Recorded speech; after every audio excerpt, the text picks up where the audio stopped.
మహోన్నతుడైన దేవుని పరిశుద్ధ నామమునకు స్తుతి, మహిమ, ఘనత, ప్రభావము ఇప్పుడు ఎల్లప్పుడు యుగయుగములు కలుగునుగాక. ఆమేన్. ప్రభునందు ప్రియమైన దేవుని పిల్లలారా, దేవుడు మిమ్మల్ని అందరినీ ఆశీర్వదించునుగాక. ఈ ఉదయకాల సమయంలో అనగా ఈ 2024 సంవత్సరం ఏప్రిల్ మాసం 29వ తేదీ దేవుని యొక్క వాక్యమును చదువుకుందాము. పరిశుద్ధ గ్రంథముల నుండి మత్తయి సువార్త 22వ అధ్యాయము 41వ వచనం నుండి 46వ వచనం వరకు ఉన్న లేఖనాన్ని చదువుకుందాం. ఒకప్పుడు పరిసయ్యులు కూడి ఉండగా యేసు వారిని చూచి, క్రీస్తును గూర్చి మీకేమి తోచుచున్నది? ఆయన ఎవని కుమారుడని అడిగాను. వారు, ఆయన దావీదు కుమారుడని అడిగాను. అందుకు ఆయన అలాగైతే నేను నీ శత్రువులను నీ పాదముల క్రింద ఉంచు వరకు నీవు నా కుడి పార్శ్వమున కూర్చుండుమని ప్రభువు నా ప్రభువుతో చెప్పెను అని దావీదు ఆయనను ప్రభువు అని ఆత్మ వలన ఏల చెప్పుచున్నాడు. దావీదు ఆయనను ప్రభువు అని చెప్పిన ఎడల ఆయన ఎలాగ అతనికి కుమారుడునని వారిని అడుగగా ఎవడును మారు మాట చెప్పలేకపోయిరి. మరియు ఆ దినము నుండి ఎవడును ఆయనను ఒక ప్రశ్నయు అడుగా తెగింపలేదు. ఆమేన్.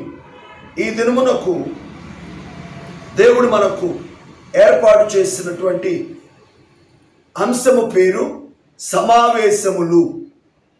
ఈ అంశమును దేవుని ప్రవక్త నవంబర్ నెల 25వ తేదీ 1960వ సంవత్సరంలో బోధించి ఉన్నారు. సమావేశములు అనే ఈ అంశంలో నుండి కొన్ని ప్రాముఖ్యమైన విషయాలు చదువుకొని మనము ధ్యానించుకుందాం. అక్కడ ఒక శబ్దము వినిపించినది. అది వేదాంత కళాశాల నుండి రాలేదు, కానీ పరలోకం నుండి వచ్చినది. ఆమేన్. బలమైన వీచు గాలి వంటి శబ్దముతో వారున్న గృహమును నింపివేశాను. ఇశ్రాయేలీలను నడిపించిన ఆ పెద్ద అగ్ని స్తంభము అగ్ని నాలుకల వలె విభాగింపబడి ప్రతి ఒక్కరి మీద వ్రాలెను. దేవుడు సంఘములో తను తాను విభాగించుకొనెను. ఒకరిని ప్రవక్తగా, ఒకరిని అపోస్తలుడిగా, ఒకరిని భాషలు మాట్లాడు వారినిగా, ఇంకొకరు వేరొక కార్యము నిమిత్తము దేవుడు తన్ను తాను విభజించుకొనెను. ఒక్క దేవుడు 3 కార్యాలయములలో పనిచేశాను. ఒక్క దేవుడు తండ్రిగా పిలువబడెను. అదే దేవుడు యేసు అను నరునిలో నివసించెను. కుమారుడని పిలువబడెను. ఇప్పుడు ఆయన సార్వత్రిక సంఘములో తన్ను విభజించుకొని పరిశుద్ధాత్మగా పిలువబడుచుండెను. హల్లెలూయా. దేవుని ఆత్మ ద్వారా జన్మించిన యేసు క్రీస్తు యొక్క మర్మయుక్తమైన శరీరం. ఈ ఉదయము మన సహోదరుడైన రబ్బీ చెప్పినట్లుగా మనం అందరము ఐక్యతను కలిగి ఉన్నాం.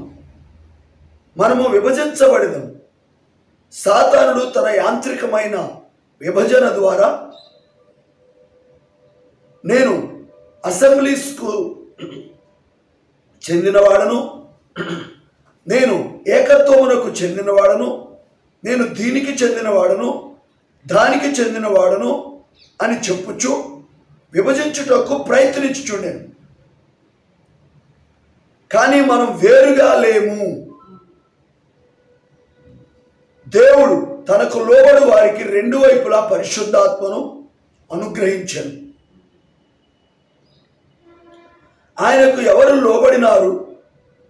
మనం విభజింపబడి లేము. మనమందరము ఒకటే శరీరం అని, అది సమావేశము కొరకు మాత్రమే మనం విభజింపబడి లేము. మనమందరం ఒకే శరీరం.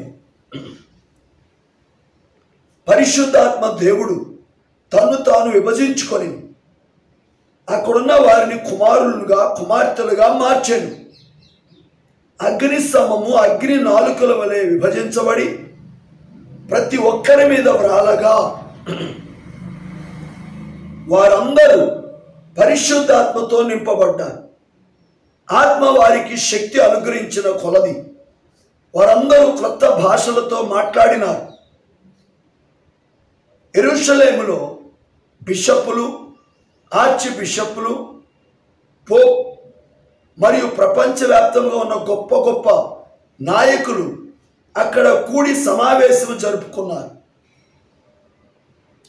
వీరందరూ క్రొత్త మద్యముతో మత్తులైరి అని అన్నారు. పేతురు వారి మధ్య నిలవబడి ఈ విధముగా చెప్పాను, మీరు ఊహించినట్లు వీరు మత్తులు కారు. ప్రొద్దు పొడిచి జామైనా కాలేదు, కానీ ఇది ప్రవక్త యోవేలు చెప్పిన ప్రవచనం ప్రకారం జరిగినది. యోవేలు గ్రంథము 2వ అధ్యాయము 28వ వచనంలో అంత్యదినములు బహువచనములు 2 దినములు గత 2000 సంవత్సరములు సమస్త శరీరులపై నా ఆత్మను కుమ్మరింతును. యూదులు మరియు అన్యులు, గ్రీకులు, దాసులు, స్వతంత్రులు, స్త్రీలు, పురుషులు నా ఆత్మను సమస్త శరీరుల మీద కుమ్మరింతును. వారు ప్రవచించుదు. నా కుమారులు కుమార్తెలు పైన ఆకాశమందు మహత్కార్యములను, క్రింద భూమి మీద సూచక క్రియలను, రక్తమును, అగ్నిని, పొగ, ఆవిరిని కలుగ చేసేదను. దావీదు పరలోకమునకు ఎక్కిపోలేదు, అయితే అతడు ఇట్లనెను, నేను నీ శత్రువులను నీ పాదముల క్రింద పాదపీఠముగా ఉంచు వరకు నీవు కుడిపార్శ్వమున కూర్చుండుమని ప్రభువు నా ప్రభువుతో చెప్పాను. నా ఆత్మ ఆయన యందు నిరీక్షణ కలిగి ఉన్నది. ఏలయనగా ఆయన నా ఆత్మను పాతాళములో విడిచిపెట్టడు. మన పితరుడైన దావీదును గురించి మీకు చెప్పనీయండి. అతడు మృతి పొంది పాతి పెట్టబడింది. ఈ దినమున అతని సమాధి మన మధ్య ఉన్నది. దావీదు మృతి పొంది పాతి పెట్టబడింది. మరియు వారు ఏమి చేసినో చెప్పాను. కానీ మీరు సిలువ వేసిన ఈ యేసును దేవుడు ప్రభువుగాను క్రీస్తుగాను నియమించెను. ఆమేన్. చదవబడిన ఈ అద్భుతమైన దేవుని మాటలకు దేవుడు తన ఆశీర్వాదమును తోడు చేసి మరి మనతో మాట్లాడినట్లుగా చిన్న ప్రార్థన చేసుకుందాం. కళ్ళు మూసుకోండి అందరూ. మహాపరిశుద్ధుడా, మహోన్నతుడైన మా దేవ, చదవబడిన ఈ మాటలను మా కొరకు దీవించి మాతో మాట్లాడమని మా ప్రభు అయిన యేసు క్రీస్తును అమూల్యమైన మీ నామములో ప్రార్థిస్తూ ఉన్నాము తండ్రి. ఆమేన్. అందరూ కూడా దేవుని సన్నిధిలో ఉన్నాము గనక ఆమేన్ చెప్తూ చక్కగా దేవుని మాటలు విందాము. ప్రభునందు ప్రియమైన దేవుని పిల్లలారా, ఈ ఉదయకాలంలో దేవుడు మన కొరకు సిద్ధపరిచిన శ్రేష్టమైన దేవుని మాటలు మత్తయి సువార్త 22వ అధ్యాయం 41వ వచనం నుండి 46వ వచనం వరకు ఉన్న లేఖనాన్ని చదువుకున్నాము. దాన్ని ఆధారం చేసుకొని సమావేశములు అనే ఈ అంశంలో దేవుని ప్రవక్త పెంతెకొస్తు పండుగ దినమున ప్రారంభ క్రైస్తవ సంఘములో దేవుడు ఏ విధముగా తన గొప్ప కార్యాన్ని అనగా పరిశుద్ధాత్మను కుమ్మరించాడో ఆ విషయాన్ని ఇక్కడ మనకు తెలియజేస్తున్నాను. అక్కడ ఒక శబ్దము వినిపించినది. అది వేదాంత కళాశాల నుండి రాలేదు కానీ పరలోకము నుండి వచ్చినది. ఆమేన్. బలమైన వీచు గాలి వంటి శబ్దముతో వారున్న గృహమును నింపివేసినది. అనగా పరిశుద్ధాత్ముడు దిగి వచ్చాడు. ఎవరు ఆ బలమైన వీచు గాలి వంటి శబ్దముతో దిగి వచ్చిన పరిశుద్ధాత్మ. పాత నిబంధనలో ఇశ్రాయేలు నడిపించిన పెద్ద అగ్ని సమమే అగ్ని నాలుకల వలె విభాగించబడి ప్రతి ఒక్కొక్కరి మీద రాలేను. మనకు తెలుసు, మేడగదిలో ఇంచుమించు 120 మంది కనిపెట్టుకొని పరిశుద్ధాత్మ కొరకు ఎదురు చూస్తున్నప్పుడు దేవుడు పెంతెకొస్తు పండుగ దినమున పరిశుద్ధాత్మను కుమ్మరించాడు. ఆమేన్. ఇప్పుడు అక్కడ దేవుడు ఏం చేస్తున్నాడు? ఆయన సంఘములో తన్ను తాను విభజించుకుంటున్నాడు. దేవుడు తన పరిచర్యను శిష్యుల ద్వారా కొనసాగించడానికి ఒకరిని ప్రవక్తగా, ఒకరిని అపోస్తలునిగా, ఒకరిని కొంతమందిని భాషలు మాట్లాడేవారిగా, ఇంకొకరు వేరొక కార్యము నిమిత్తము దేవుడు తన్ను తాను విభజించుకుంటున్నాడు. హల్లెలూయా. చూడండి, ఒక్క దేవుడే 3 కార్యాలయములలో పనిచేసింది. ఒక దేవుడే తండ్రిగా పిలువబడ్డాడు.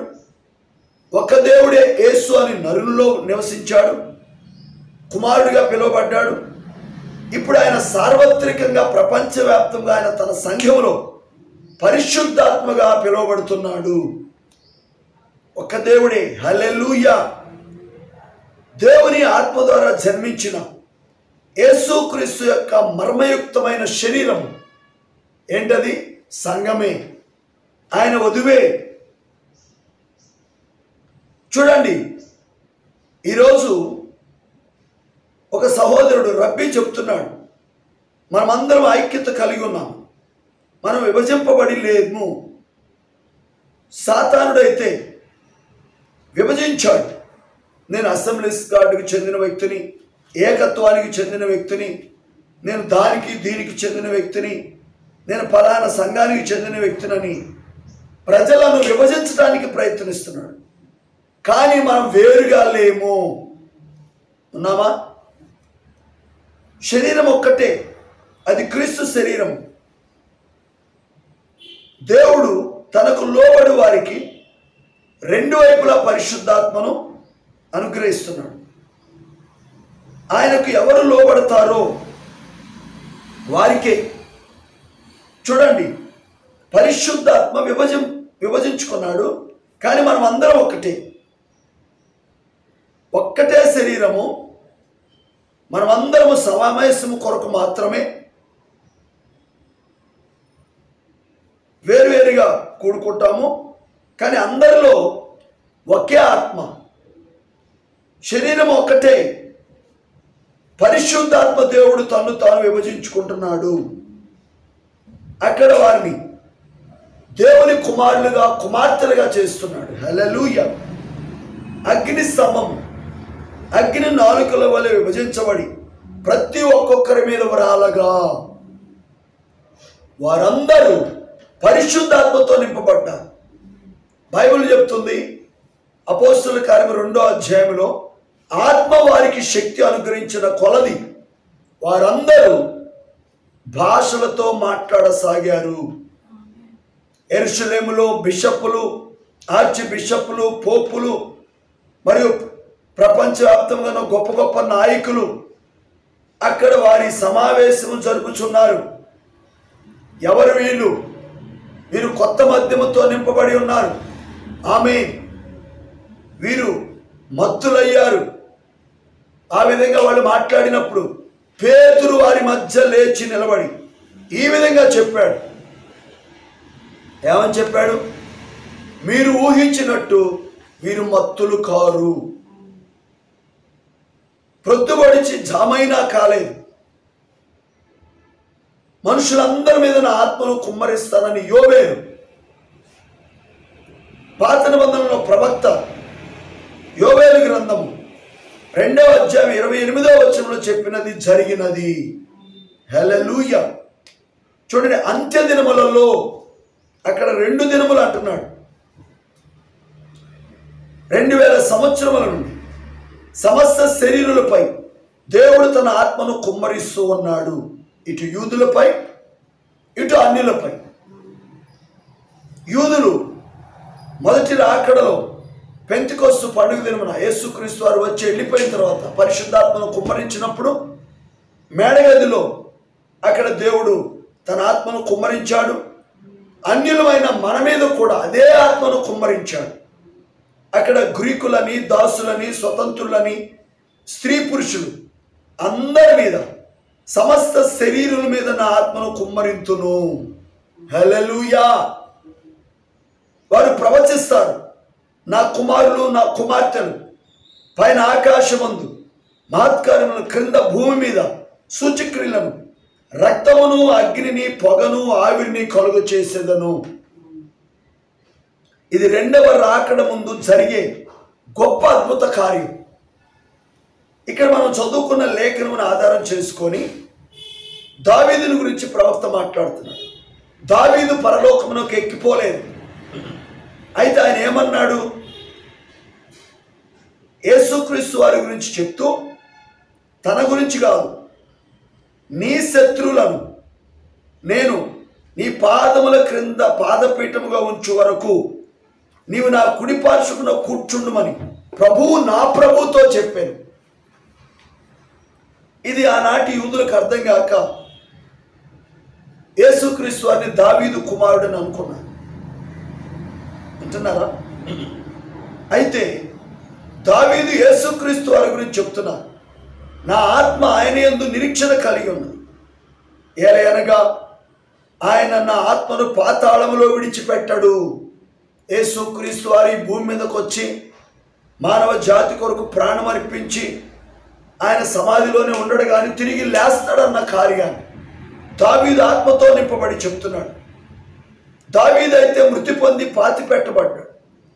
ఈ దినము వరకు ఆయన సమాధి మన మధ్యలో ఉన్నది. దావీదు మృతి పొంది పాతి పెట్టబడ్డాడు. మరియు వారు ఏమి చేశానో ఆయన చెప్తున్నాడు. కానీ యేసుక్రీస్తు గురించి మాట్లాడుతూ, మీరు సిలువ వేసిన ఈ యేసుని దేవుడు ప్రభువుగాను క్రీస్తుగాను నియమించెను. ఆమేన్. నేను ముగించే ముందు చాలా ప్రాముఖ్యమైన కార్యాన్ని చెప్పి ఈ ఒక పేజీలో మనం చదువుకున్నటువంటి గొప్ప మర్మాన్ని మనం పట్టుకుందాం. ఏంటంటే అది చూడండి. దేవుడు తన పనిని కొనసాగించుకోవడానికి 120 మంది మేడగదిలో కూడుకొని ఉండగా యోవేలు ప్రవచనాన్ని దేవుడు నెరవేర్చాడు. అంటే పరిశుద్ధాత్మను కుమ్మరించాడు. సంఘములో కొందరిని ప్రవక్తలుగా, ఉపదేశకులుగా, కాపరులుగా, భాషలు మాట్లాడేవారిగా అందరిని ఉపయోగించుకున్నాడు ఆయన.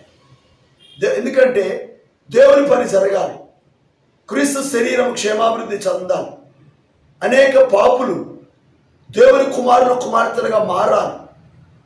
అయితే మనుషులు ఏం చేశారంటే సంఘాలు ఏర్పాటు చేసుకొని భేదాలు కలిగించుకొని మేము పలానా సంఘం, పలానా చర్చి, పలానా సంస్థ అని. కానీ క్రీస్తులో తిరిగి జన్మించిన క్రైస్తవులు అందరూ ఒక్కటే. అయితే అపోస్తలుల బోధ ప్రకారముగా పరిశుద్ధాత్మతో మనం నింపబడినట్లయితే ఖచ్చితంగా ఒకే ఒక బోధ ఉంటుంది. అదే అపోస్తలుల బోధ, అదే ఒక దేవుడు అనే సత్యం. ఆయన తిరిగి లేచాడు. ఆయన సార్వత్రిక సంఘములో సజీవుడిగా ప్రజల మధ్య అపోస్తలులు వేసిన పునాదిని మరలా పునరుద్ధరించి ఈ చివరి కాలంలో నిజమైనటువంటి మార్గాన్ని మనకు చూపించి ఉన్నాడు. హల్లెలూయా. ఆ మార్గంలో నడుచుకొని ఈ రోజున మేమందరము కూడా ఒకే ఒక దేవుడు పరిశుద్ధాత్మగా ఆయన ఈ కాలంలో 7వ దూత పైన ఆత్మను కుమ్మరించి అపోస్తలుల బోధను తిరిగి మన కోసం పంపించి ఉండగా దాన్ని మేము విశ్వసించి ఉన్నాం. ఇంకా ఎవరైనా విశ్వసించకపోతే ఈ ఉదయకాలంలో ఏ మత శాఖలో, ఏ సంఘంలో ఉన్నా, ఏ సంస్థలో ఉన్నా మీరు ఖచ్చితంగా వాక్యానికి లోబడండి. మారు మనసు పొంది పాప క్షమాపణ నిమిత్తం యేసుక్రీస్తు నామములో బాప్తిస్మం పొందండి. పరిశుద్ధాత్మ చేత నింపబడండి. దేవుని రాకడ కొరకు సిద్ధపడమని మీకు ప్రేమతో మనవి చేస్తూ నా మాటలు ముగిస్తున్నాను. అందరూ తలలోంచి కళ్ళు మూసుకోండి. అందరం కూడా ప్రభువా ఈ ఉదయకాలంలో నీ గొప్ప ప్రణాళిక మాకు బయలుపరిచినందుకు స్తోత్రం నాయన. నీవెంత గొప్ప దేవుడవు నాయన. మీ పిల్లలకు యోవేలు ప్రవచనాన్ని తేటగా వివరించాం. అందుకే మీకు స్తోత్రాలు ప్రభువా. మీ వర్తమానం మాకు ఇచ్చి ఈ రోజున మేము మీ పిల్లలముగా మనుషులైతే విభజించుకున్నారు కానీ నాయన వేరువేరుగా అయిపోయారు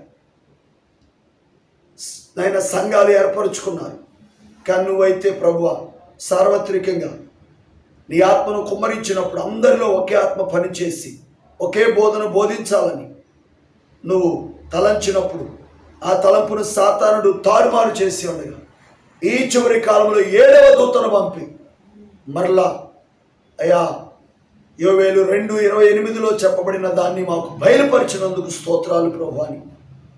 ఆ రీతిగా మనమందరము కూడా దేవుని మహింపరుస్తూ ఉండగా ఒక చిన్న ఆరాధన గీతమును పాడి ఆయన పరిశుద్ధ నామమును సన్నుతించుదామా? నిన్న నేడు రేపు ఒకే రీతిగా ఉన్నవాడా ఓ యేసయ్యా, మమ్ము కాచే మెస్సయ్యా. నిన్న నేడు రేపు ఒకే రీతిగా ఉన్నవాడా, ఆదియందు వాక్యమై ఉన్నవాడవు, అల్ఫాయు ఓమేగయు నీవైన వాడవు. ఆదియందు వాక్యమై ఉన్నవాడవు, అల్ఫాయు ఓమేగయు నీవైన వాడవు. ఆశ్చర్యకరుడా నా ఆలోచనకర్త, అద్వితీయమైన ఆత్మస్వరూపుడా. ఆశ్చర్యకర్త నా ఆలోచనకర్త, అద్వితీయమైన ఆత్మస్వరూపుడా. అవును ప్రభువా, నీవు మార్పు లేని దేవుడవు. మీరు ముగ్గురు కాదు కానీ ఒకే దేవుడివి. తండ్రిగా, కుమారునిగా, పరిశుద్ధాత్మగా 3 కార్యాలయముల్లో పనిచేసిన ఏకైక దేవుడు ఉన్నాయి. అందుకే మిమ్మల్ని స్తుతిస్తున్నామని ఆ రీతిగా దేవుని మహింపరుస్తూ ఉండగా ముగింపు ప్రార్థన చేసుకుందాం. జీవము కలిగిన మా దేవా, మహోన్నతుడైన మా యేసయ్య, ఈ ఉదయకాలపు కుటుంబ బలిపీఠపు ఆరాధనలో మీరు దిగి వచ్చి ఒక అద్భుతమైన సత్యాన్ని మాకు బయలుపరిచినందుకు స్తోత్రము నాయన. ఈ మాటలు ఎంత గొప్పవి నాయన. వాటిని మా జీవితకాలం అంతా ధ్యానించినా మా ప్రభు మీ రుణమును మేము తీర్చుకోలేము నాయన. అంత అద్భుతంగా ఈ కాలంలో 7 ముద్రల ప్రత్యక్షతను మాకు ఇచ్చి బైబిల్ అంతా కూడా మా ముందు తెరిచి నాయన మేమున్న కాలంలో ప్రపంచ క్రైస్తవ్యంలో ఏమి జరుగుతుందో, ఒకవైపున సాతానుడు అబద్ధమును నిజములాగా బోధించి క్రైస్తవ ప్రపంచాన్ని మోసం చేస్తున్నప్పుడు అయా సత్యమేమిటో 7వ దూతను పంపి వాక్యాన్ని తేటగా మాకు బయలుపరిచినందుకు స్తోత్రము నాయన.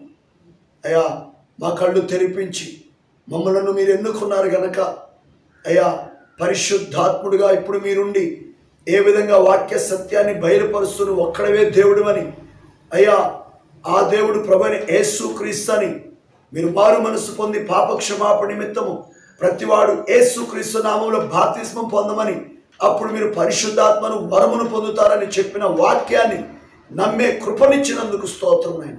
ఇంకా ఎంతోమంది నమ్మలేని స్థితిలో తెలియక ప్రభువ నశించిపోతున్నారు. మీ ఏర్పాట్లో ఉన్న వారికి బయలుపాటించి వారిని ఆకర్షించి రక్షించి ప్రభువా మీ రాకడ కొరకు సిద్ధపరచమని, ఈ ఉదయకాలపు దీవెనలతో నింపమని, ఈ పగలంతా మా పనుల్లో ప్రయాణాల్లో ప్రతి విషయంలో మాకు సహాయం చేసి నడిపించమని, ఎంతమంది ఈ యొక్క కుటుంబ బలిపీఠంలో పాల్గొని మీ వాక్యాన్ని వింటూ ఉన్నారో వారందరినీ దీవించమని యేసుక్రీస్తును ఘనమైన మీ నామంలో ప్రార్థిస్తూ ఉన్నాము తండ్రి. ఆమేన్. మన ప్రభు అయిన యేసుక్రీస్తు వారి యొక్క కృపా సమాధానం దేవుని సన్నిధిలో చేరిన మనకు సకల పరిశుద్ధులకు సదాకాలము దేవుడు తోడై ఉండి నడిపించునుగాక. ఆమేన్. God bless you. అందరికీ వందనాలు.